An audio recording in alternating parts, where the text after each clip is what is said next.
अयोध्या धाम खूब सज गया, ढोल और नगाड़ा बज गया, दर्शन को आंखें प्यासी है, मेरे राम का मंदिर बन गया। तमाम श्रद्धालु यहाँ पर पहुँच रहे हैं, भक्त पहुँच रहे हैं, दूर दूर से लोग आ रहे हैं, देश विदेश से यहाँ पर लोग पहुँच रहे हैं। ऐसे में एक बहुत बड़ा मुद्दा है जो जानना जरूरी है कि हमारी युवा पीढ़ी को कितना जरूरी है सनातन धर्म को समझना। इसी कड़ी में आज हम बात करेंगे। यहाँ हमारे साथ रैपर जिगजैग हैं जो सोशल मीडिया पर भी काफी एक्टिव रहते हैं, लेकिन इनको सनातन धर्म की भी उतनी ही समझ है। तो हम इनसे जानते हैं, आप बताइए युवा पीढ़ी के लिए कितना जरूरी है सनातन धर्म को समझना। सबसे पहले सभी को जय श्री राम। देखिए, सनातन ही आपको रहने की समझ है। सनातन एक रहने का तरीका है। आप सीख सकते हैं कि रहना कैसे है, अपने से बड़ों से व्यवहार कैसे करना है। बेस्ट एग्जांपल देंगे, सनातनी धर्म है जो आपको बताता है। हम लोग छोटे थे, बच्चे थे, तो स्कूल जाने से पहले माता पिता का पैर छूते थे, प्रणाम करके हम स्कूल जाते थे। आते थे तो पैर छू के प्रणाम लेना था, वो एक आशीष लेना होता है वो। और फॉलो अप करना, प्रभु श्री राम को हम यदि फॉलो कर रहे हैं, उनसे बहुत तमाम तरह की चीजें हम सीख सकते हैं। केवल प्रभु श्री राम का नहीं, रामायण के हर एक कैरेक्टर से हम सभी सीख सकते हैं। वो चाहे भरत हो, वो लक्ष्मण हो, वो शत्रुघ्न हो, या प्रभु श्री राम हो। बेस्ट एग्जाम्पल तो मैं भरत जी को दूंगा। भरत जी गद्दी पे प्रभु श्री राम का खड़ाऊ जो होता है उसको रखते हैं।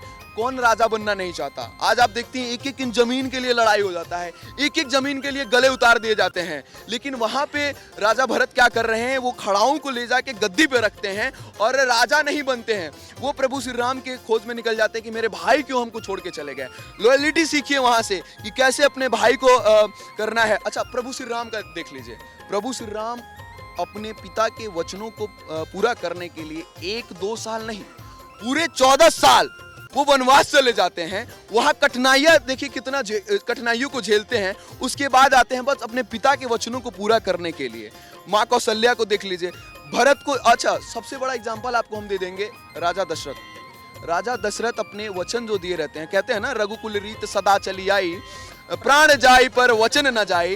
तो बस एक वचन को पूरा करने के लिए, वो अपने पुत्र को बोलते हैं और पुत्र उनके वचन को फॉलो करते हैं। यहाँ पे तो धोखा पे धोखा मिलता है। मैं थोड़ा सा साइड में जाना चाहूंगा, लोग अपनी बातों पे नहीं रहते हैं। आज मैं आपसे कह रहा हूँ कि बाबू कलाना, मैं तुम्हें स्टार बना दूंगा, या बाबू कलाना तुमसे ये बातें होंगी, मगर कल आने पे धोखा मिल जाता है। वो चाहे लड़कियों का मैटर हो, लड़कों का मैटर हो, या किसी बिजनेसमैन का मैटर हो, या फिर कोई स्टार हो, या मीडिया हो, हर तरफ धोखा है। यहाँ से हमें सीखना चाहिए कि जो जुबान है, जो जुबान दिए हैं, उसको फॉलो अप करना चाहिए।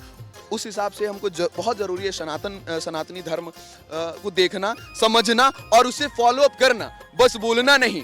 अब मैं यहाँ खड़ा हूँ, यदि बोल रहा हूँ तो लोगों को लग रहा है बोल रहा हूँ, लेकिन मैं आज भी आपको बता दूं, मैं अपने घर जब जाता हूँ तो पिताजी के पैरों को मैं दबाता हूँ। मेरा वो काम है, पैर हाथ सब दबाता हूँ। उसके बाद मैं जाता हूँ सोने, और वो कहते नहीं है, मुझे अच्छा लगता है, सुकून मिलता है। और मैंने अपने पिताजी को देखा है, मेरे दादाजी हॉस्पिटल में थे, और आखिरी दिनों की बात है मेरे दादाजी के।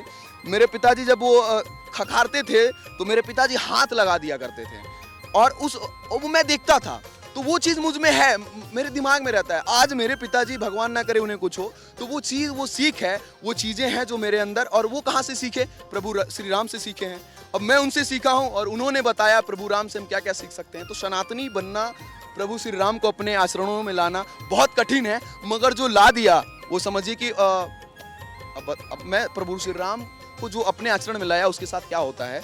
मोदी जी हो गए, योगी जी हो गए, या नॉर्मल इंसान, एक आम इंसान यदि राम भक्त है और पढ़ाई कर रहा है, साथ साथ अपने कर्म पूरा कर रहा है, तो ये भी डीएम बन सकते हैं। मैंने लिखा है, मैं रैप के माध्यम से बताना चाहूंगा, मेरे राम की कृपा से बने चाय वाला पीएम, मेरे राम की कृपा से बने गाय वाला सीएम, मेरे राम की कृपा से आम लड़का बने डीएम, मेरे राम की कृपा से सारे पाप मिटे, तभी तो हम राम राम राम राम राम राम दिन रात जपे, रामी की कृपा से रैपर बने और राम की कृपा से रैप लिखे।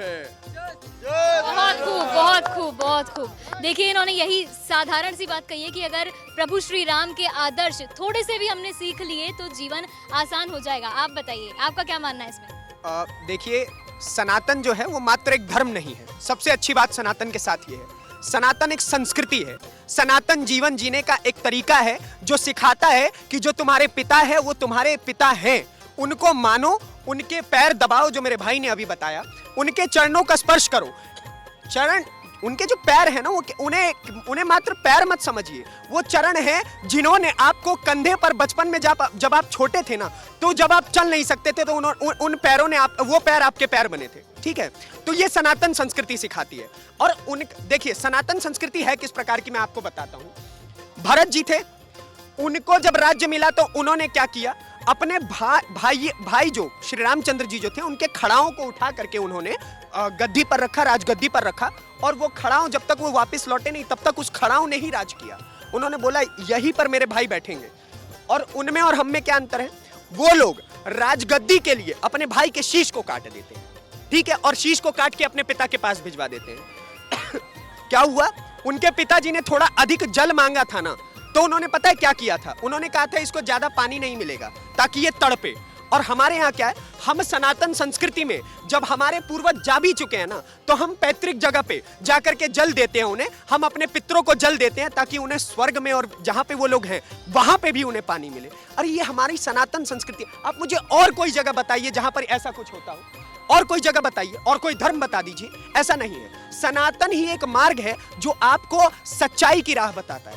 अच्छा चलिए, आप मेरी बात मत मानिए, ठीक है, आपको अगर बात माननी है, गांधी जी को यहां हर कोई मानता है, राष्ट्रपिता है वो। अरे जब वो क्या, उनके अंतिम शब्द हे राम थे, वो जीवन भर रघुपति राघव राजा राम गाते रहे, उनकी स्मृति पे आज भी राम राम शब्द लिखा हुआ है, उनकी परिकल्पना राम राज्य थी। तो भाई आपको उनको तो मानना पड़ेगा। सनातन को तो हमारे बाप दादा मानते आ रहे हैं और मानते रहेंगे। उनको सनातन पे विस्मयादिबोधक चिन्ह जैसा कुछ है ही नहीं। बहुत सिंपल सी चीज है, सनातन जीवन जीने का तरीका है। और देखिए सनातन से क्या होता है ना, बहुत सिंपल सा क्वेश्चन लग रहा होगा आपको। मंदिर जो है, लोग आजकल बड़ा कह रहे हैं मंदिर से विकास थोड़ी हो जाएगा। मंदिर और विकास एक दूसरे के पर्याय है। आपको मंदिर से विकास दिखाऊं मैं? आप मेरे साथ चलिए काशी विश्वनाथ, वहां पे चलिए, काशी विश्वनाथ कॉरिडोर का विकास देखिए, उसके आसपास की दुकानों का विकास देखिए। आप मेरे साथ चलिए बनारस, आप वहां का विकास देखिए। आप मेरे साथ चलिए उत्तराखंड, आप वहां का विकास देखिए। आप मेरे साथ चलिए पुरी, आप वहां का विकास देखिए। इस वक्त हम जहां अयोध्या में खड़े, मेरे श्री राम का मंदिर बना, यहाँ पे विकास देखिए। अरे जब विकास और विकास और मंदिर पर्याय है एक दूसरे के, तो इसमें विस्मयादिबोधक चिन्ह है ही कहाँ, बताइए। मेरा नाम राजेश कुमार गुप्ता है, मैं उड़ीसा जगन्नाथ धाम पुरी से आया हूँ। राम जी के चरणों में एक श्लोक गाना चाहूँगा, कहना चाहूँगा। मृग नाभि कस्तूरी बसे, भटकत जंगल होए, राम बसत सबके हृदय, पर समझत नहीं कोय। तुलसी संगत साधु की कटे कोटि अपराध। दोस्तों, राम जी हमारे गुरु हैं, हमारे देवता हैं, हमारे सनातन धर्म के मर्यादा पुरुषोत्तम है। मेरे भाई ने कहा कि वही है सनातन धर्म, वही है प्रभु श्री राम। सबका विकास हो, सब कोई एक दूसरे से प्यार करे। जब राम ही नहीं आए हैं, पूरे शहर में राम राज्य आया है। बोलो एक बार जय श्री राम, जय जय श्री राम। बिल्कुल, देखिए ये थी राम भक्ति जो लोगों की झलक रही है। फिलहाल के लिए इतना ही, देखते रहिए TNP एक्सप्लोर। TNP एक्सप्लोर ऐसी ही वीडियोज के लिए चैनल को लाइक करें, शेयर करें, सब्सक्राइब करें और बेल आइकॉन दबाना न भूलें।